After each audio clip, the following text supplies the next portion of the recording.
'Laila' movie trailer release అయింది. ఒక్క ముక్కలో చెప్పాలంటే, ఇప్పటిదాకా మూవీ టీమ్ నుంచి వచ్చిన కంటెంట్‌లో బెస్ట్ కంటెంట్ ఇదే అనిపించింది నాకు. ఎందుకంటే ట్రైలర్‌లో క్లియర్‌గా ఎస్టాబ్లిష్ చేశారు. సినిమా నుంచి మనం ఏం ఎక్స్‌పెక్ట్ చేయాలి? అసలు హీరో క్యారెక్టర్ ఎందుకు లైలాలా మారతది? అనే విషయాన్ని క్లియర్ కట్‌గా చూపెట్టారు. ఎందుకంటే పోలీసులు, రౌడీలు ఎనకాల పడుతుంటే సస్టైన్ అవ్వడానికి లైలాగా మారాడు అన్నటువంటి డీటెయిలింగ్‌ని మాత్రం ట్రైలర్‌లో రివీల్ చేశారు.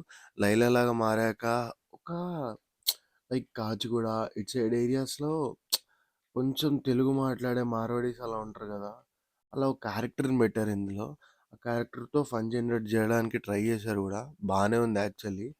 ఇంకా విలన్‌కి, హీరోకి మధ్యల ఒక డైనమిక్ గూడా లైలాలాగా మారినంక ఆమెని విలన్ లవ్ చేస్తున్నట్టు పెట్టారు. అది గూడా బానే అనిపిచ్చింది. కొన్ని కొన్ని జోక్స్ అడల్ట్ ఉన్నా గూడా ఓకే. బానే ఉన్నాయి. ఇంకా హీరోయిన్ క్యారెక్టర్ మొత్తం హీరో పక్కనే ఉండేటట్టు అనిపిస్తుంది. అలాగే 'డీజే టిల్లులో' మార్కస్ క్యారెక్టర్ చేసిన అతను ఇందులో హీరో ఫ్రెండ్‌కి ఇంపార్టెంట్ రోల్ చేసినట్టు అనిపిస్తుంది. 'సోను మోడల్' అనే క్యారెక్టర్ నాకు తెలిసినంత వరకు చాలామంది హైదరాబాద్‌లో ఈ ట్రెండ్ ఫాలో అయ్యారు కాబట్టి ఆళ్ళకి కనెక్ట్ అయ్యే ఛాన్స్ గూడా ఉంది. ఎందుకంటే 'మోడల్ మోడల్' అనే సాంగ్ గూడా గట్టిగా ఫేమస్ అయింది ఒక పాయింట్‌కి హైదరాబాద్‌ల. దాంతో పాటు కొంచెం రొమాంటిక్ డోసేజ్ కూడా ఎక్కువ ఉన్నట్టు అనిపిస్తుంది. ఎందుకంటే ట్రైలర్‌లో లిప్ లాక్ గూడా చూపెట్టారు క్లియర్‌గా. హ్మ్.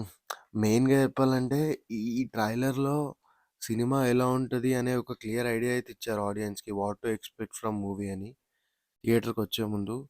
యాక్చువల్లీ ఇదొక మంచి సైన్. ఎందుకంటే ఏం ఎక్స్‌పెక్ట్ జేయాలో తెలియకుండా థియేటర్‌కెళ్ళి డిసప్పాయింట్ అయ్యే బదులు ఇది ఉంటది అని తెలిసినంక ఎళ్ళామనుకో హిట్ అయ్యే ఛాన్సెస్ కొంచెం ఎక్కువుంటాయి. మేబీ 'లైలా' టీమ్ వాళ్ళు ఆ ప్రొసీజర్ ఫాలో అయినట్టు అనిపిస్తుంది.